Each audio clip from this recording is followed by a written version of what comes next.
Hi, everyone. This is the next session of 3CQFS. Today we have Doreen Fraser and Maria Papageorgiou presenting jointly on the role of dynamics in the relativistic quantum measurement problem. Doreen Fraser is a professor of philosophy of physics at the University of Waterloo, looking at foundations of quantum theory, particularly relating to inequivalent representations in quantum field theory, particle ontology, and quantum measurement. Maria is a postdoc at the ICOC Vienna, currently looking at relativistic quantum measurement, causality, and related problems. I'm very interested in hearing what both of them have to say. So without further ado, Doreen, please take it away. Thank you, Evan. Thanks for having us. It's nice for us to get a chance to talk about this work. It'll be really useful for us because it's definitely like a two-piece kind of thing. So it'll be good to talk about how the two pieces fit together. Okay, so as we all know from non-relativistic quantum mechanics, there's two theoretical ingredients that you need to derive predictions from quantum mechanics. So one is the dynamics, the non-relativistic quantum theory, and the other one is the measurement theory. Similarly, if you are interested in relativistic quantum theory, you need the same two components for quantum field theory. More specifically, you need a local measurement theory for quantum field theory. And there's a bunch of very recent approaches to formulating such a theory, which is partly why we're interested in this problem. And then second, you need to have the dynamics as well, right? In particular, because it's relativity theory, you want covariant dynamics and you want it to be local. So I'm going to talk a little bit about the measurement problem right at the end, but you probably recognize these two ingredients as also being the items that are in tension in the measurement problem in quantum theory. So I'm going to say a little bit about what that looks like in quantum field theory right at the end of the talk. Okay, so more specifically, what we're going to talk about today is focusing on how you represent the dynamics, and in particular, how in a relativistic theory, representation of the dynamics in a relativistically appropriate way constrains the induced state update maps. And even more specifically, of course, we're interested in what it takes to rule out superluminal signaling in this framework.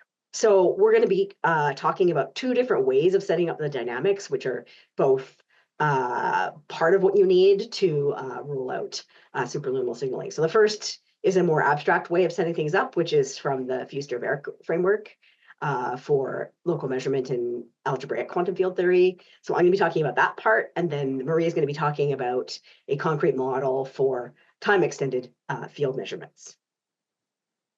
Okay, so to set things up, probably this audience here is very familiar with this impossible measurement scenario that goes back to Sorkin, but then has been revived more recently. It's a good place to start because it's a reminder that a natural set of assumptions does not serve to rule out superluminal signaling, even for the relatively innocuous case of non-selective measurements. So in particular, Sorkin and others assume microcausality, and that's not sufficient by itself to rule out superluminal signaling in these types of scenarios. They also assume unitary time evolution between the local measurement operations. And so again, that's an ingredient that is assumed and is not sufficient to rule out superluminal signaling. So part of the question is, okay, so if those ingredients allow you to signal superluminally, what do we need to do in relativistic quantum theory to block that possibility? Okay, so we have argued in our previous review paper that we wrote that ruling out signaling by local measurement operations, we're going to be focusing on the non-selective case, but of course one would expect this to generalize the selective case as well, involves the two ingredients I talked about already. So first of all, moving from non-relativistic quantum mechanics to quantum field theory, you're going to need to replace the non-relativistic quantum measurement theory with some relativistic version of quantum measurement theory. In particular, since we're interested in superluminal signaling and rolling it out, we need to include in that relativistic quantum measurement theory a way to represent local measurement operations. So by local here, I always mean local regions. Local regions of space-time. I'm not talking about locality in some sort of causal sense. It's always the local in the sense of localization. So that's the first ingredient, is needing to move to a relativistic quantum measurement theory. Second ingredient is a relativistic representation of the local dynamics. So that's what Maria and I are going to focus on talking about today in developing that piece. What do I mean by a relativistic representation of the local dynamics? Well, to start out, consider what we mean by non-relativistic representations of the dynamics. So in non-relativistic quantum mechanics, as we all know, time evolution is represented as a function of time, unitary time evolution. So you have U, the unitary operator, as a function of t. And things are much easier in non-relativistic quantum mechanics because we have absolute time, right? So there's no question about what t is in that framework. U is a function of t, where t is just the function, is just the parameter that parameterizes the unique foliation of time slices. In, say, if we're working Galilean space-time, that's there's just one unique foliation of time slices. Okay, so clearly, one of the important things that happens when you move from non-relativistic theories to relativistic theories is you no longer have absolute time, and so relativistic representations of the dynamics have to take this into account. So in particular, when I talk about relativistic representations of dynamics, what I'm looking for is a covariant specification of the dynamics. So relativistic theories here, you can think of Minkowski theories in Minkowski space-time as being a special case. Most of what I'm talking about is going to generalize to globally hyperbolic space-times as well. There's right. So relativistic means covariant, and then those are the two cases of globally hyperbolic or Minkowski spacetime. Okay, so then there's two ways you could think about going about representing the dynamics, and Maria and I are going to talk about both these options. I'm going to start with number two, which is Maria's going to talk about, because that's a more obvious generalization of the non-relativistic representation of dynamics. So we could proceed by representing dynamics in terms of time evolution as a function of t, but recognize that t is parameterizing some chosen foliation of Cauchy surfaces. We have a stationary globally hyperbolic spacetime. So then we also want this to be a covariant specification of the dynamics. So we can do that by just requiring that this specification of the dynamics is covariant. So what that means here is it's not going to depend on which foliation of Cauchy surfaces you choose. You're going to get the same description of the dynamics no matter which one you choose. So that's option number two, which, as I said, Maria is going to be talking about. Option number one is to do away with the choice of a specific foliation of Cauchy surfaces altogether. This is a way of covariantly specifying the dynamics without choosing a special reference frame and then making sure that your representation is covariant. So I'm going to give you an example of that now. Okay, so this is the way that dynamics gets represented in the FV framework for algebraic for local measurement and algebraic quantum field theory. So I realize actually I did not give you the full reference on my slides for what I'm talking about, but this is their 2020 paper, Quantum Fields and Local Measurements. And so the starting point is an axiomatization of algebraic quantum field theory. There's more than one way to axiomatize algebraic quantum field theory. The way they do it is using this time slice property axiom to represent the dynamics. Okay, so what the time slice property axiom does is it requires, so this is at the abstract level of assigning algebras to regions of space-time. After you set up all the abstract representation, you can further demand a concrete representation in terms of von Neumann algebra or something like that, but this is just still at the initial abstract level. So the requirement is that if you have an open causally convex region, N, in your bigger space-time M, that contains a Cauchy surface for the entire space-time, then there's a local embedding isomorphism between the algebra for the small region N and the entire space-time.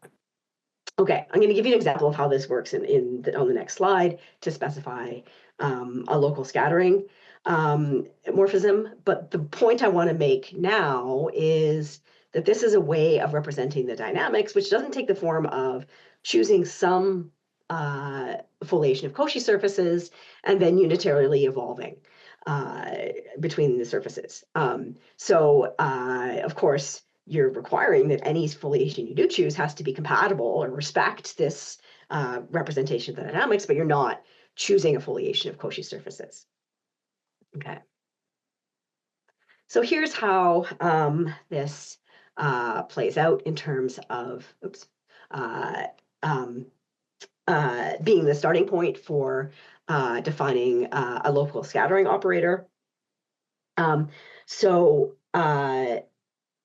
The region K let me see who is, I'll go through this maybe rather quickly. I imagine that most people who are here are familiar with this, how this goes already. But the idea here is that the region K in the middle is the region in which the system and probe interact. The way of representing the coupled system and probe is by the coupled algebra C. So coupled algebra C is an algebra on all of space-time, but of course you can also consider C on local regions of space-time as well, regions within the larger space-time. And so C is the algebra that is going to represent the coupled system and probe, like everywhere at all times.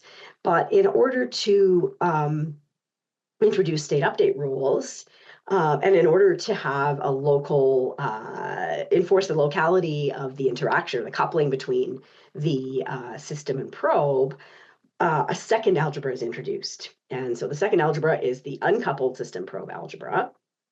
And the key to making the interaction between the system and probe local is to require that our coupled algebra is isomorphic to the uncoupled one outside of K. So M minus is everything outside of the causal future of K, and M plus is everything outside the causal past of K. So together, that's everything outside of K. So of course, we would not expect C to be isomorphic to U within K, because that's the region in which the coupling is happening between the system and probe. And so that's the region in which only C is going to be the provide an accurate representation of what's going on in that region. U, though, we can use outside of K.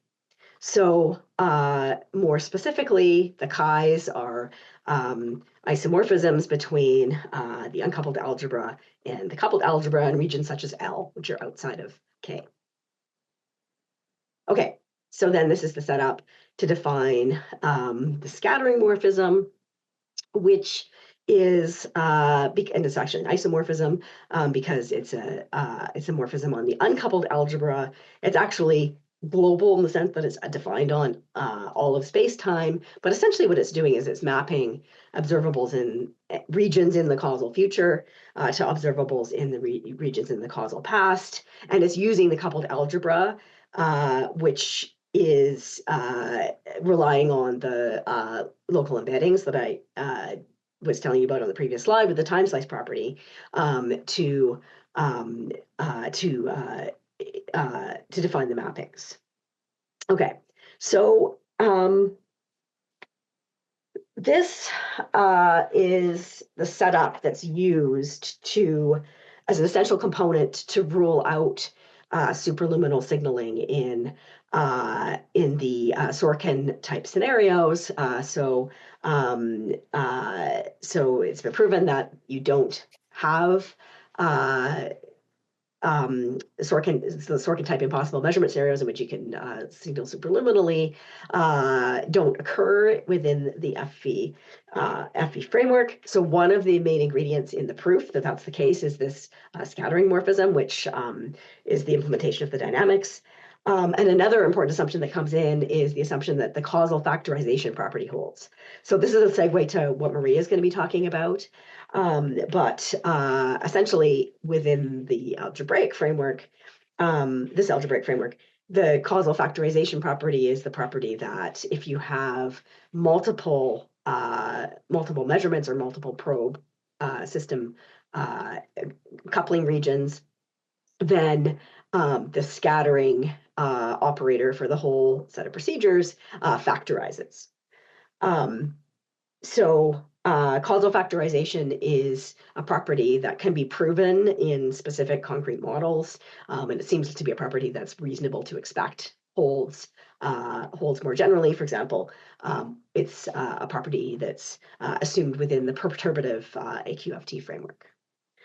All right, I will have something more to say at the end, but Maria, I'll pass over to you now. Thanks, Doreen. Let's see if I can move forward the slides. Now maybe.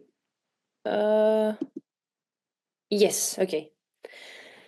Okay, so yes, Doreen just talked about this abstract way of representing dynamics in this kind of framework. And I will talk about the second option, which is the more like intuitive one, in which you need to appeal to some kind of foliation of space-time, but it shouldn't depend on which foliation you're going to use to describe your dynamics. And we will see what that implies for certain induced operations when the dynamics is corresponds to dynamics between system and probe. So that's the setup up. Now it's just one. Yeah, there is a small delay. I hope that's fine. Sorry. Okay. Oh, sorry.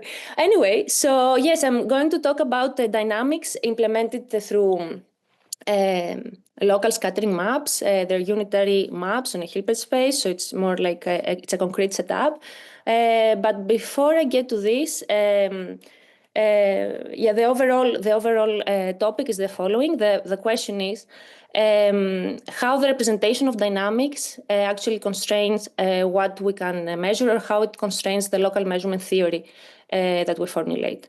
So the technical aspect of this kind of question is to really track how exactly the relativistically possible dynamical couplings between a system to be measured and some probe that couples to it leads to some nice properties for the induced operations, which in my case, they're going to be just completely positive trace preserving maps and some Hilbert space.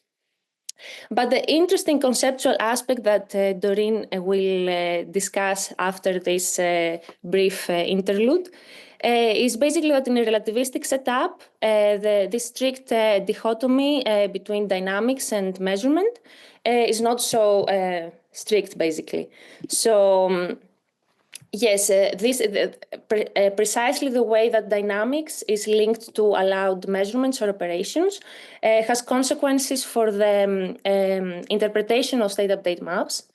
or just update maps in general, and in the end has consequences for the measurement problem and the form it takes in quantum field theory. So yes, what I will talk about in particular is which causality properties of the induced operations actually follow from the locality of the dynamics.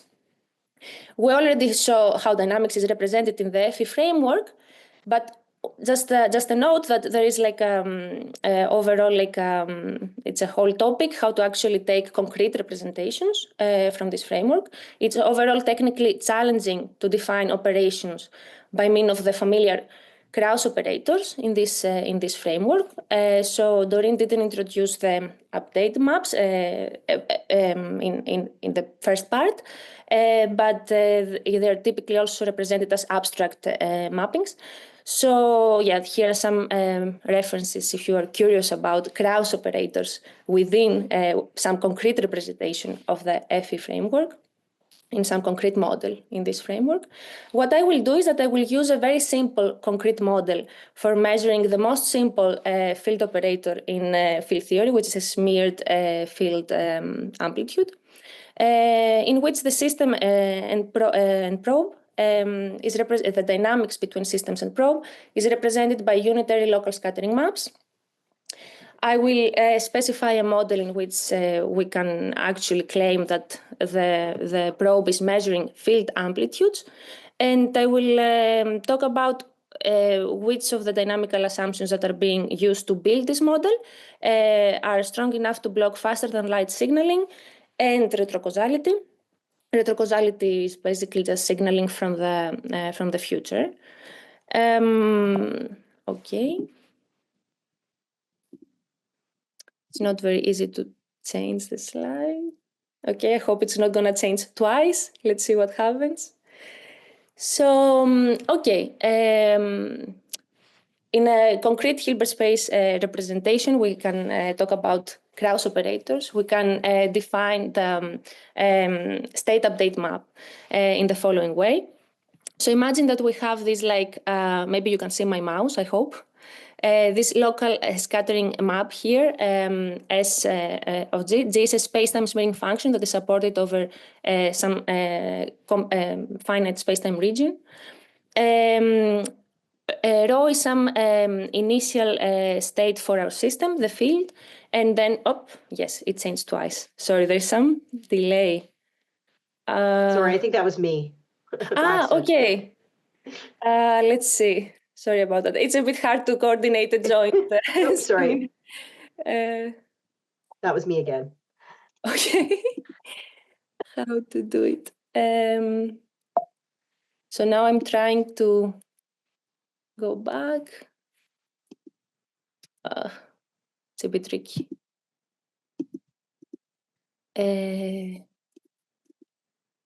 Oh no, it's just going forward. Sorry. I'll do it back. I will do it. How's that? Okay, thanks, Doreen. There. Okay. Okay, thanks. Just let me know when you want to change, and I'll just do it. Okay. Thank you. Thanks. So, okay. As I was saying, I think you can still see my mouse. So yes, there is this local scattering map that is basically coupling the probe with a system field. And one can derive that basically the non-selective update of the state of the field is given by this formula here, where the Krauss operators are defined in this way. This looks like scattering amplitude is not a scattering amplitude. It's an operator. It's a Krauss operator. It's easy to check based on the unitarity of the local scattering map that it actually satisfies the property of the Krauss operators. And this is a map that actually depends on how we have prepared the probe system. This is the psi here. And X is the possible values of our probe or pointer in the setup that I will use. After the interaction is off in the out region. So yes, this way of deriving operations in QFT operations that in principle correspond to certain local observables. It has a long, goes back to Herwig and Krauss papers in 1969-1970. Interestingly, this is the first context in which the famous Krauss operators appear. These papers over here, and a bit of history, we reconstruct all this operational motivation in local measurement theory for QFT in this small note that we wrote here with Doreen. So, okay, automatically, maybe from these definitions, we can see already some nice properties of this update map. Imagine an observable A that is space-like separated from this region here, that's singled out by the support of G. Then the expectation value of this observable over the initial state of the field remains the same. So if I evaluate this expectation value over the updated state, it's unaffected. As it should, because its expectation value of observable in a space-like separated region. Another nice property is that for multiple causally orderable interactions, which one has to define properly, but basically just disjoint interactions that are properly ordered, like do not overlap, etc. We have the usual causal factorization property that also was mentioned by Doreen.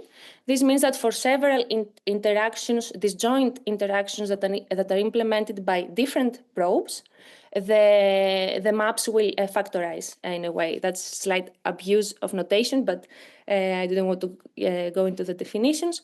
So this guarantees that if you have not just one operations, but multiple ones, they will compose in natural ways. And as Doreen already mentioned, this alone is not sufficient for blocking superluminal signaling, retrocausality, like a causal behavior of the update maps. So we need something stronger. Sorry, Doreen, if you could go to the next slide, please. So we need some, one before, sorry. Some stronger assumptions that precisely have to do with the locality of the dynamics. So existing resolutions to impossible measurements. Here I have some references. The first one is within the FE framework, and the other one is that we, in this paper here with Jose de Ramon and Eduardo Martin Martinez, for certain models, we so both cases, in both cases, what the moral that comes out is basically that the figure of merit for blocking impossible measurements is precisely the locality of the dynamics.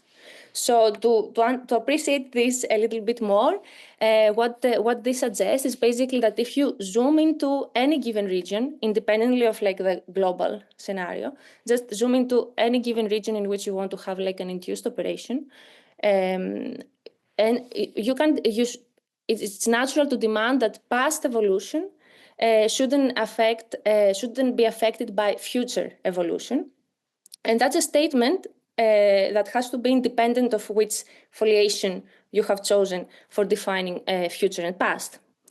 So interestingly, that type of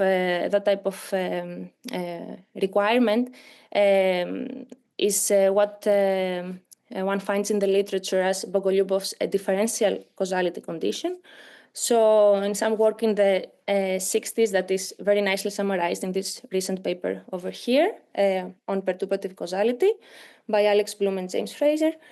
So they described that Bogolyubov was working with these local scattering maps, and he was imposing various causality conditions to ensure that there is no faster than light signaling and retrocausality.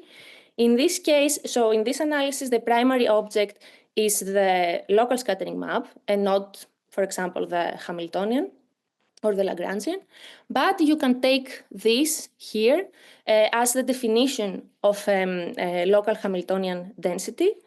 And basically this requires that if y is not before x, so y could be in the future or in space-like separation, the local evolution at point y shouldn't be affected by x. And it's likely that I said it the other way around, but you get the point. So if you poke let's say the local Hamiltonian in the future, it shouldn't affect how the evolution was running before that. And this is a statement that should not rely on how you define future and past. So this is a statement about dynamics, and it doesn't have obvious operational meaning unless you specify a model in which you can check if this holds, and you can define the induced operations as I did in the previous slide, and check if this actually excludes the possibility of retrocausality in an operationally meaningful way. So we saw, sorry, Doreen, if you could, yeah, thanks. Okay, here is the concrete model for measuring a time-extended field observable. I stress the aspect of time extension because this is what will become important in this analysis. So imagine that over this finite space-time region, you couple something like a continuous pointer variable to the field. It's a pointer variable in the sense that it has trivial self-dynamics. And what you get, like the way you can decompose this local scattering map, you can decompose it like this. This is a model that we considered in this paper with Jose de Ramon and Haris Anastopoulos.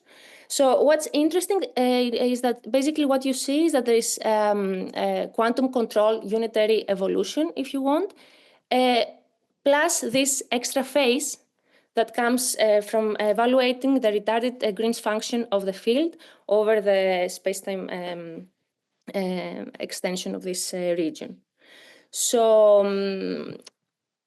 the interesting property that this scattering map has from the perspective of locality is that with respect to any foliation, so now we want to basically split this region into future and past by choosing foliation.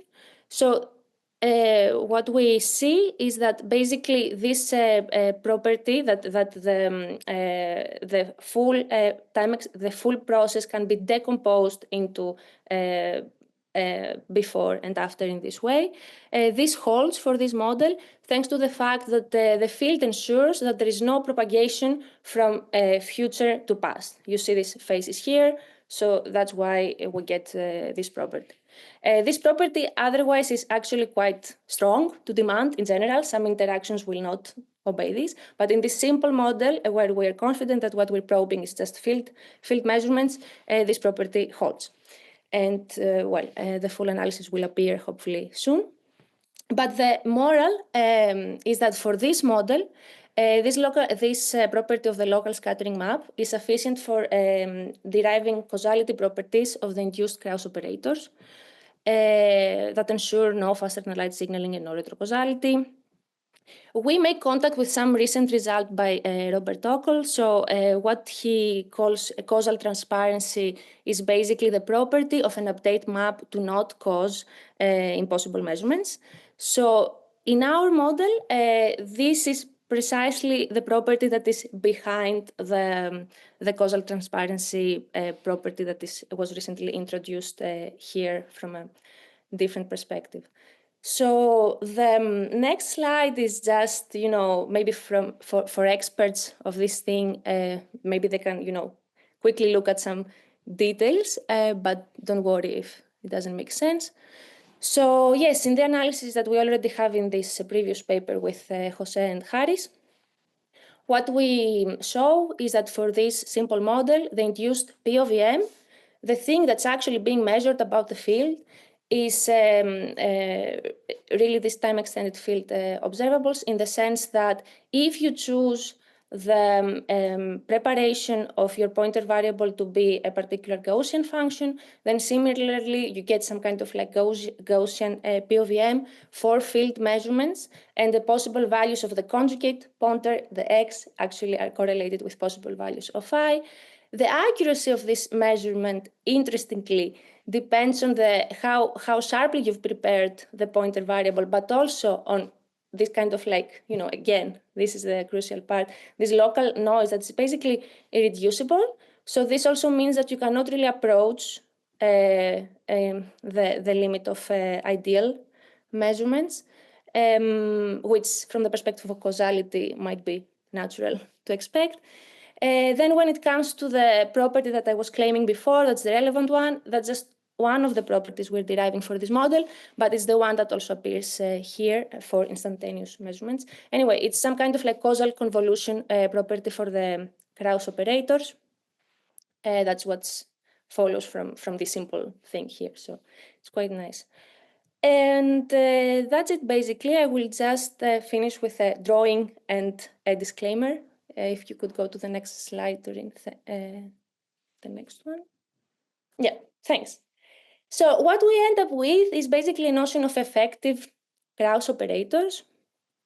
So basically, thanks to these nice locality properties of the dynamics, if there was a future region gamma that was arranged in this way with respect to our target region, then these properties that I was talking about ensure that the observables in this potential future region gamma are updated only by that part of let's say, the operation that is in causal contact with the region. So that's what we call like an effective Krauss operator. It still has all the nice properties, but it just shows that even though this is one process induced by a single probe, the details of these time-extended measurements that happen outside the causal past of gamma are irrelevant for the observables that reside there.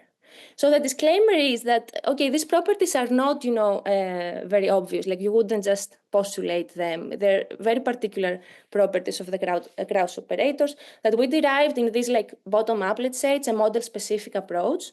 And we derive these properties thanks to the locality of the dynamics. So the question for me is that, does it make sense to demand these properties in general in an approach in which dynamics is not explicitly represented? It's not clear if these properties would have counterpart, that would play that role. So yes, that's what I had to say. And now Doreen will continue with the interesting stuff. That was interesting. Okay, so just to conclude, something I've been thinking about recently has been the form that the measurement problem takes when you shift to quantum field theory with an appropriate local measurement framework. So this is the conceptual idea is that the measurement problem in non-relativistic quantum mechanics, which we just call the measurement problem, is a combination of non-relativistic quantum mechanics, particularly the dynamics, and the measurement theory that goes along with it. So then this sets up the question, okay, what is the counterpart of this measurement problem when we have relativistic quantum field theory plus some local measurement theory? So the question mark I have in this diagram, this is from another talk, is what we've been talking about. We've been giving examples of that, Maria and I. So the question is, what happens to the measurement problem when you fill in that box? Okay, so to be more specific, in non-relativistic quantum mechanics, the measurement problem, one version of it anyway, is that the unitary dynamics is incompatible with the state update rules, for example, Luther's rule, in the sense that if you ask what the state of the system is after you do a measurement, they give you different answers, right? And they're incompatible answers in general. So I thought about what happens when you move to the FE framework. And so one of the theorems that gets proven by F and V in their paper, they describe as having the following consequence. So this is a consequence of the state update rules, which I didn't go into, but one of the theorems says that they render moot the discussion of where and when a state change of the system takes place as a consequence of measurement. Okay, so I think this is right if you look carefully at the theorem. And what it means is that whereas in quantum mechanics, you can literally interpret the state update rule as representing a measurement-induced physical collapse. So this would be perhaps how you might understand Wigner's interpretation of quantum mechanics, where he says, at some point before you have a conscious observer come into the measurement process, the measurement induces a collapse in the state of the system from the dynamical state to the state that's prescribed by the state update rule. So that is not an admissible interpretation of the FB state update rules, which is interesting. So this is an indication that the measurement problem does take a different form in quantum field theory. Of course, most people do not find Wigner's interpretation of quantum mechanics or this kind of like naive measurement-induced physical collapse model as being philosophically satisfying, but the point carries over to other interpretations. So other interpretations you can think of as providing some other mechanism which explains why you have effective measurement-induced collapse. So the de Broglie-Bohm theory has a story about pilot waves that and particle positions that leads to effective collapses upon measurement. So again, what I'm claiming is that in the FB framework, you don't have effective measurement-induced collapses in that sense. Okay, so I don't want people to take away the conclusion that this means that the state is necessarily has to be interpreted in an epistemic way as a state of information. I don't think that's the right thing to think, but this does shed an interesting new light on the measurement problem. All right, thanks everyone.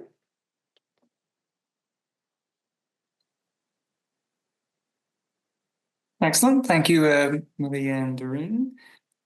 Do we have any questions for the speakers?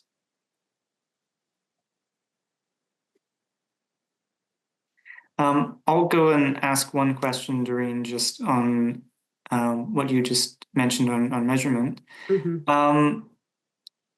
You said that the measurements, local measurements in relativistic quantum theory seem to take a different form, given that, at least in the FE framework, you don't have the structures that you've outlined. But could we not, is that takeaway necessarily true? Could we not also think of there being some deficiency, given that when we generally treat relative quantum field theory, we don't have access to projectors or states in the usual sense? So yeah, I guess the question is like whether you expect quantum field theory to look like non-relativistic quantum mechanics. I kind of think of it the other way, right? That one of the things that you learn from thinking about the history of thinking about even the history of developing local measurement theory is how challenging it was to make, and so you end up with, this is partly in the paper that Maria and I wrote, you end up with measurement framework for relativistic quantum field theory, which is asymptotic, right? Because it's not clear how you represent local measurements. So one of the, I think one of the things we learn from that history is that it's non-trivial to move from non-relativistic quantum mechanics to relativistic quantum field theory when you think about what measurement means. And so what I would expect is once we sort things out properly for relativistic quantum field theory plus local measurement theory, then we'd want to recover non-relativistic quantum mechanics and the usual kind of measurement theory as a kind of effective description of what's going on. But I think this leaves room for the foundations shifting, right? So I think like what I would want to say is somehow I would like to see how eventually you would get from a proper understanding of quantum field theory plus its measurement theory to a solution to the measurement problem in non-relativistic quantum mechanics, right, which would include the projections and all that kind of thing, right?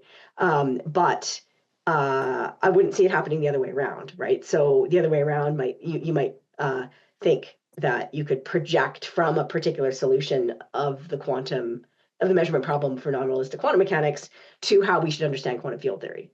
So I think there's enough conceptual shifts that you have to do it the other way around. Okay, Yeah. Thank you. So I wouldn't say said you talked about deficiencies. I would say that things work out nicely for us, and we're very familiar with how things work in non-realistic quantum mechanics. They don't work the same way in quantum field theory, and so that feels uncomfortable. But at the end of the day, hopefully, we're going to be able to work backwards, right, to recover what we had in non-realistic quantum mechanics. Yeah. Okay. Do we have any other questions? I see some people have turned their webcams on. Hello. Hello. Hi. Jose, did you have a question? Yes.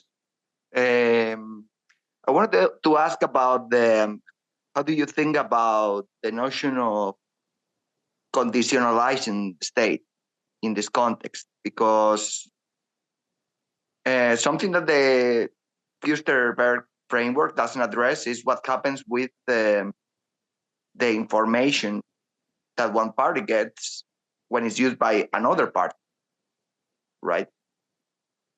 Because as far as I understand the Fewster-Verch framework, what they do is, okay, they say that they basically having a bunch of measurements means to have a bunch of independent detectors or probes or whatever you want to call it.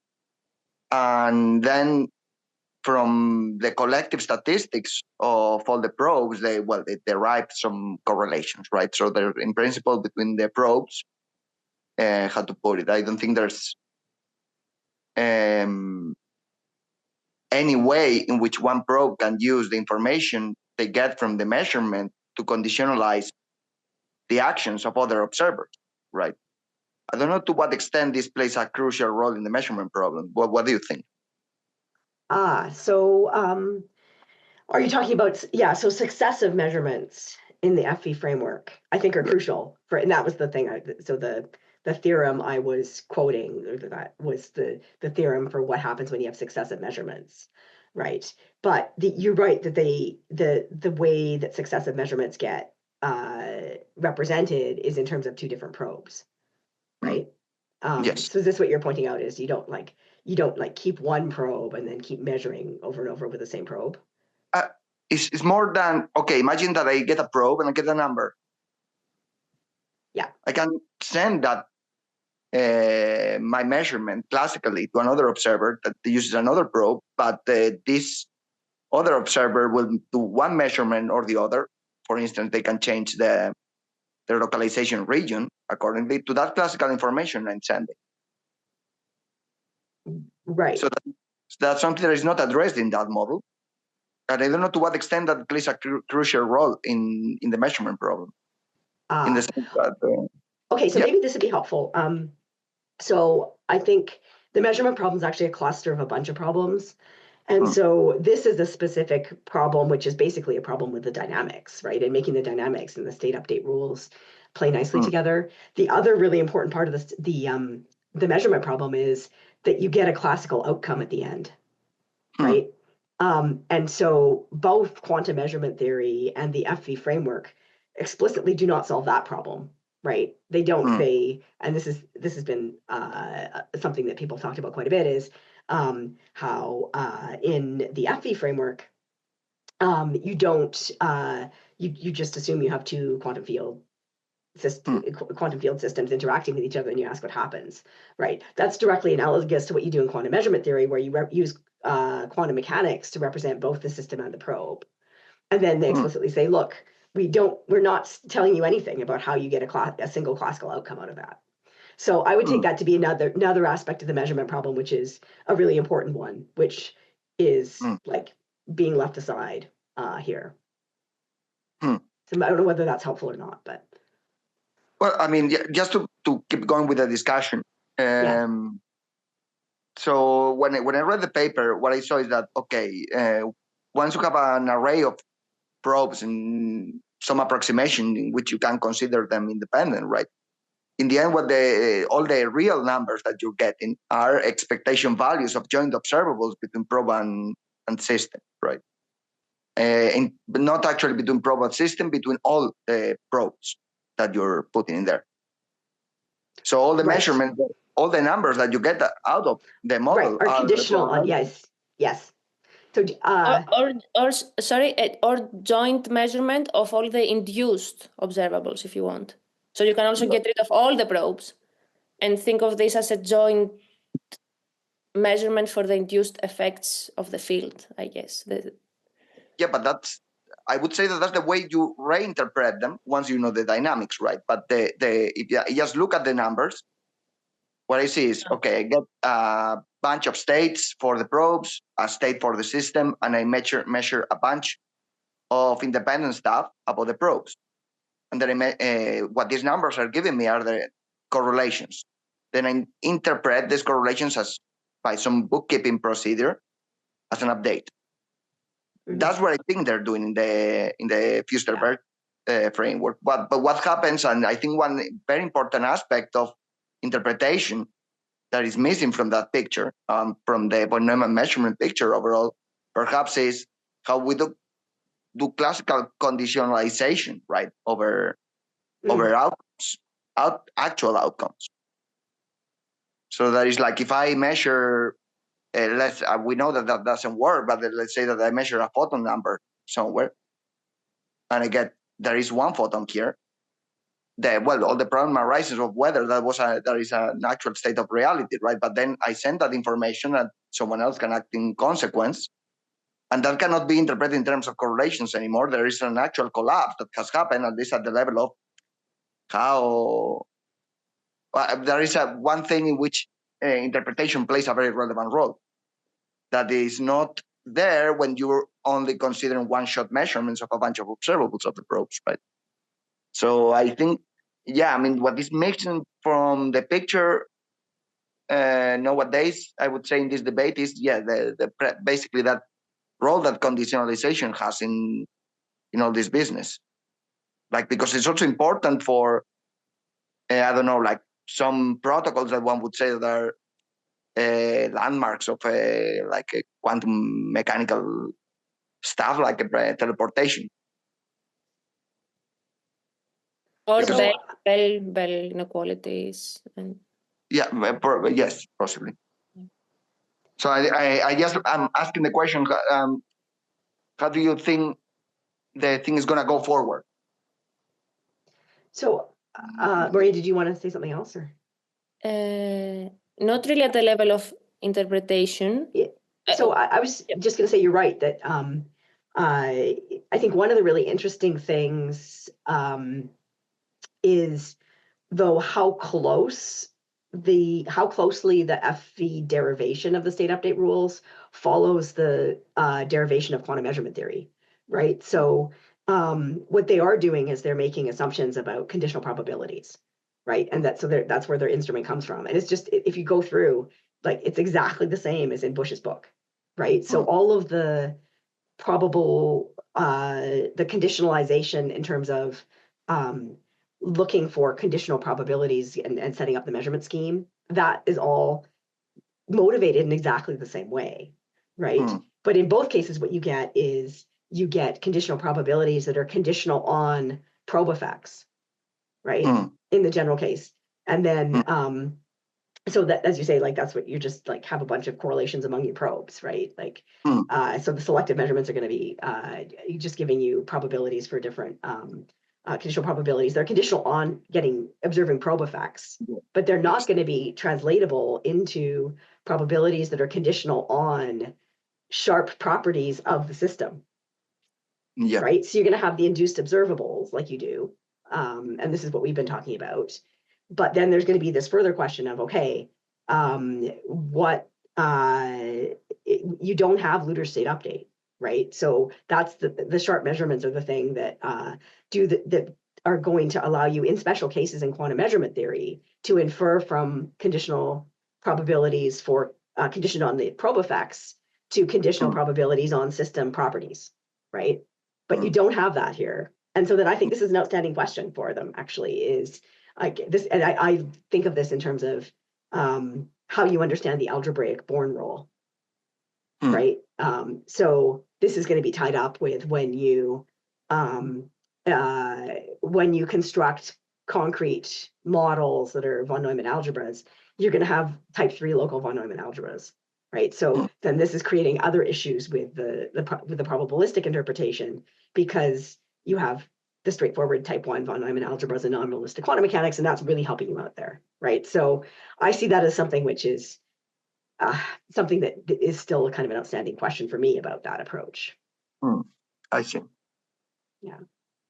Okay, thank you very much for the answer. Can I ask one question? Yeah.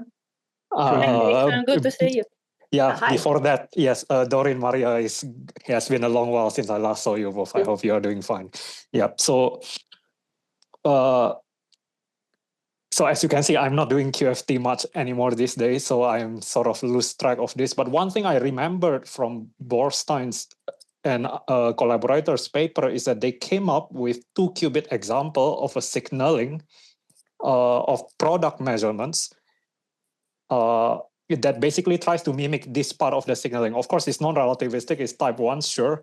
But what, at least intuitively, the way I see it is that if FV formalism is doing what it is supposed to be, right? Then in principle, I could cook up a 2-qubit FV formalism, do a scattering map, and it should resolve the causality in the standard quantum mechanical sense. I mean, so what I expect is that if I do a 2-qubit FV formalism, I might be able to remove the signaling component of this. So my first question is, is this true? And the second question is that there is another paper last year, I think, or 2 years ago maybe, is by Rainer Werk and Albert Masch, I think, about the ping pong ball test. Do you remember this one? Yeah. So their argument is that this superluminal signaling thing is, roughly speaking, just the fact that your algebra has too many things, right? Because if I want to do, for example, 180 degrees rotation of any object, like just do a rotation of 2 points, right? I mean, if I allow this rotation to happen basically at t equals 0, well, it will break causality whether I do it classically or quantumly, no? And they are saying that in classical field theory, you already have this problem. So even though the quantum problem is, of course, another can of worm, as you already presented in this whole thing, right? So somehow there is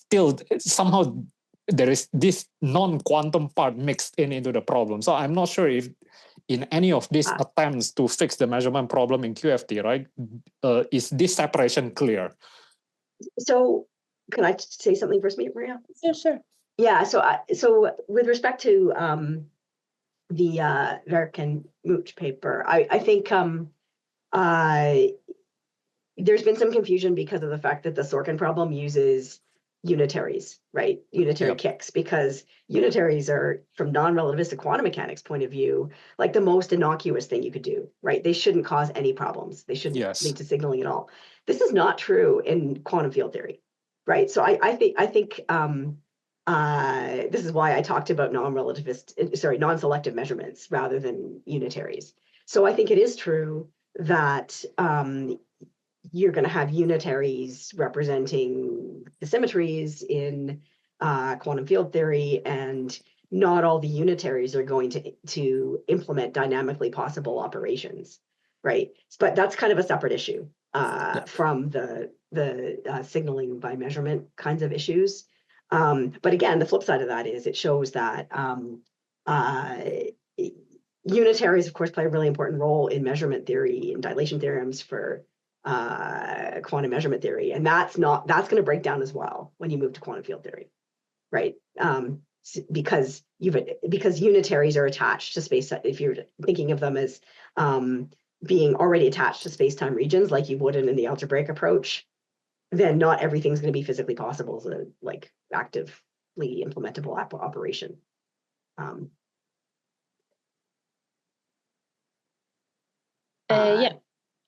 ahead, Maria. Maybe just a comment. Yes, also maybe also a rephrasing of what you said is so the way I understand this paper or just the moral of the paper by Werk and Moch is basically I find very interesting the distinction that they make between I think they call them passive unitaries that are basically of kinematical origin, like something like some kind of symmetry of your system, and what they call active unitaries that are basically the ones that are dynamically induced in some sense. So for me, this is basically an argument that says if you really want to do this, you should induce the unitary somehow. And then based on the properties of this induced operations, it's going to be fine. If you just assume that any unitary is in some way implementable, you're in trouble, because that's not how you implement an operation. So it's more of like a kinematical background symmetry of the system. It's not about doing anything to the system. That's what I remember gathering from that. But you're right that overall understanding better the some roots of the problem that have to do with the classical field theory is definitely a very interesting point. Then when it comes to the qubits, I don't know, like your intuition that in principle you could embed the qubits in this scattering-like picture. I mean, I think this scattering-based picture of doing it is very specific. I wouldn't know exactly how I would embed these arguments that they have there in this. Well, there was something like which I take as a follow-up to this. It's an interesting paper by Cizan and Flavio Del Santo, where they elaborate more in this kind of like qubit examples. And something that comes up there that could have a relevance for this discussion in these models is this issue of how ideal the measurement is. Sometimes even in just simple non-relativistic qubit setup, you might be assuming that you can do something ideally, and then there is a problem. There is something about, if you relax how ideal the measurement is, then you're okay, something like that. What I find interesting from the perspective of the time-extended measurements that I talked about before is that really the limit of ideal measurement is hard to achieve for reasons that have to do, I don't know, you can interpret it in whatever way, irreducible noise of the field in the region or whatever, I don't know. Basically, the limit of ideal measurements that we typically assume, I think, in quantum information setup is quite unphysical if you from this dynamical perspective. So okay, but the Cizan's and Flavio's and Del Santo's paper, right? Their main point was that even in standard quantum mechanics, there are operations that there are measurements that you cannot do ideally unless you can bring them together or you have a third party to collect all the measurement outcomes. That's all they're saying.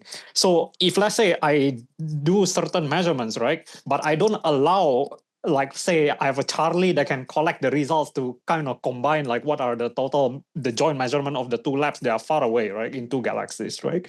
Then you are not going to be able to, okay, they have to come up with a definition of measurements to be getting one of the projectors of the operators, right? So you do spectral decomposition of the observable, and then you do this. So of course, in quantum field theory, you cannot do this. So I think Robert Ockold recently did, but yeah. Okay, maybe that's where I'm a little bit ignorant about this part by now, but. Yeah, okay, that's a good point. Yeah, regarding the 2-qubit case, I was just bringing this up because there's also this notion that, like in non-relativistic quantum mechanics, like in many body physics, for example, if you go to condensed matter, right, we do have light cones. So once you start thinking about light cones, if you like speed of sound, effective light cone, or you can even make it exact if you have a quantum circuit. So, but that's beside the point. But in some sense, like even in condensed matter, light cone also comes from the dynamics, right? So how you measure certain objects also depends on how you evolve these things. So somehow in, like, if I give you a quantum circuit, right, and the time evolution I tell you is like a Floquet dynamics where I just do, like periodic time evolution with quantum circuits, right? This thing has light cones. In fact, it's exact because finite depth quantum circuit has exact light cones.